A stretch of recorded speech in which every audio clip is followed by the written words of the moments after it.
When his Aunt Lucy gets lost in the Peruvian jungle, Paddington Bear, played again by Ben Whishaw, and the Brown family set out to rescue her and rediscover where he came from, which just might be the lost city of El Dorado. Or searching for a script that's halfway decent as El Dorado. Or the first two Paddingtons, if we're being honest. The first two Paddington movies are the rare family flicks these days that can be enjoyed by the entire family. Kids can get sucked into the character for the very first time, and adults who read the books, or in my case watched the cartoons growing up, can get nostalgic and revisit it. Paul King put so much effort into the script and direction in order to make something universal, and it really paid off, even in other kids' properties. So, needless to say, I figured his absence behind the camera would be missed here, and unfortunately, while everyone does try to capture the spirit of the first two, it just isn't the same without him.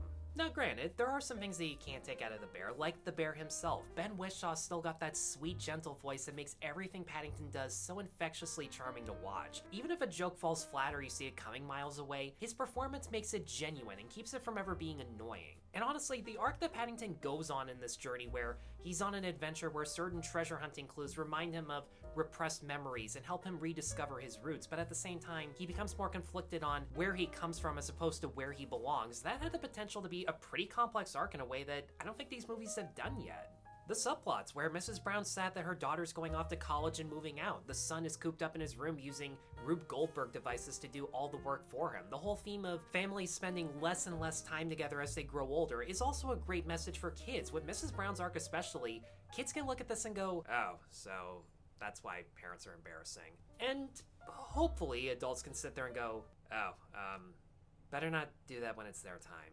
The problem is, the movie never knows when to focus on Paddington's adventure or shift back to the 4 or 5 other subplots going on, to the point where I'm pretty sure entire scenes of Mrs. Brown coming to terms with her daughter moving out, the daughter kinda sorta deciding what to do once she becomes an adult. I guess she wants to be a reporter because once or twice she pulls out a random travel log that never comes into fruition. The son getting off his lazy ass and putting his machinery to good use, which he does once for the sake of the plot. All these things must have either been trimmed out as they were writing the script or just edited out during filming, because every time these scenes popped up, I either went, oh yeah, that happened. Or in Hugh Bonneville's case, where he's afraid of everything in the jungle and has to learn to take more risks, stop whining about all the dangers, things that anxious hypochondriacs don't actually do in real life. They bottle up all their emotions until they hit the boiling point and then start bitching and moaning. I should know, I need a new shrink. In that case, I went, really? We're still doing this? If this was a funny movie, I wouldn't be complaining about it, and honestly, it didn't need to be as funny as the first two. It didn't even need to be clever or sophisticated in any way, because the originals had some pretty lame and juvenile material, like using an electric toothbrush for a Q-tip. Wow. But going back to Paul King's work on the first two, he put a lot of effort into the staging of the camera work, the timing of the performers, and the editing so that every joke would land. Either it was good material or delivered in a way that it could be. This is Dougal Wilson's first time actually directing a movie, and to his credit, he doesn't technically do anything wrong. There are a couple funny moments, like a montage of Antonio Banderas' ancestors being killed off in Looney Tunes, Tom and Jerry, or Never-Ending Story style deaths. Fucking attacks. That were actually pretty funny for how morbid each scenario was. I never thought I'd say the funniest thing in a Paddington movie was watching people die, but life does find a way. Aside from a few moments like that though, the timing of the actors and the editing was either too quick or needlessly drawn out in each scene, especially during the climax that honestly I was looking forward to so much based on the trailer and could have been awesome. There's an entire scene where Paddington and Banderas are being chased by the Indiana Jones boulder and survive the Buster Keaton Steamboat Bill stunt, which should be awesome, but everything moved so slow without any energy whatsoever that it was really hard to feel any impact. And even though all the actors in this are talented, most of them are familiar with the material, I do think that working with a new director does make their performances slightly off in this one. As I said, Hugh Bonneville is saddled with material that very few actors can save comedically. The kids in this, I don't remember them even having a conversation with Paddington, much less a line, and I just saw the movie yesterday. They barely talk to each other. Actually, you know what? They're siblings. That makes a lot of sense. They just say Paddington and Aunt Lucy's names long enough to turn it into a drinking game. In fact, that's the thing. The entire family spends more time talking about Paddington than they actually do interact with or support him on his journey, which is a real shame. Part of what makes Paddington a great character is his connection with the Brown family. And Mr. Gruber, who's only in this for 5 minutes, and him pissing off Mr. Curry, who's not in this at all. That was a huge letdown.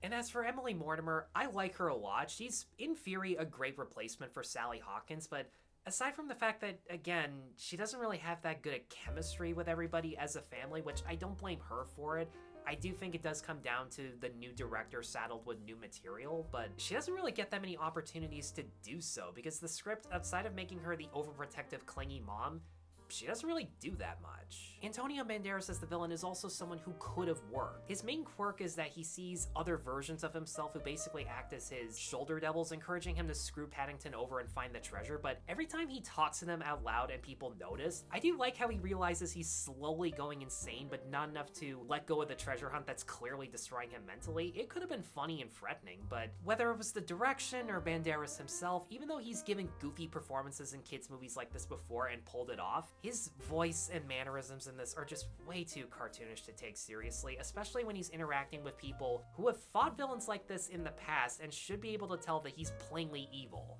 Like Paddington being naive enough not to notice, I kinda buy, but the Brown family, they should really know better. Hell, Mrs. Bird knows better. In a random subplot, she finds out that someone's evil without even trying, until she randomly drops the ball at the last second and trusts that person. That was a bit of a stretch. And Olivia Colman, talk about a wasted opportunity. I was looking forward to her the most, and honestly, in her first scene, she really impressed me with this musical number that's a Sound of Music parody, and was so unapologetically weird, my jaw was on the floor in amazement. I just sat there and went, alright, this is the kind of crazy shit that I expect from a Paddington sequel, but after a while, large chunks of scenes go by without her being there. To be honest, Julie Walters has more to do compared to her, and her main shtick is that she just smiles really wide-eyed and repeats the same sentences over and over in a way that's supposed to be conspicuous without her realizing. Like, it got old really fast. But I will say, what bumped this up from being bad to just plain mediocre was the last 10 minutes. Without getting into specifics, it has the feels and family bonds that you were expecting throughout the majority of the movie. Not enough to save it, but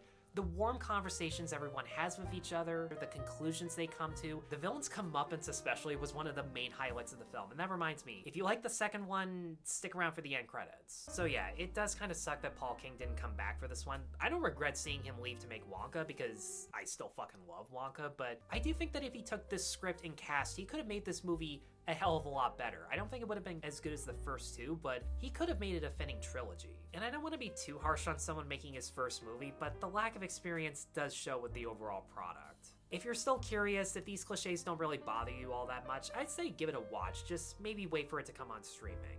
And with that, guys, thanks as always for watching. Let me know in the comments below what you thought of Paddington in Peru. Let me know which one's your favorite of the trilogy, and whichever it is, be sure to like and subscribe, check me out on Patreon and buy me a coffee, and I'll see you guys in the next review. Take care.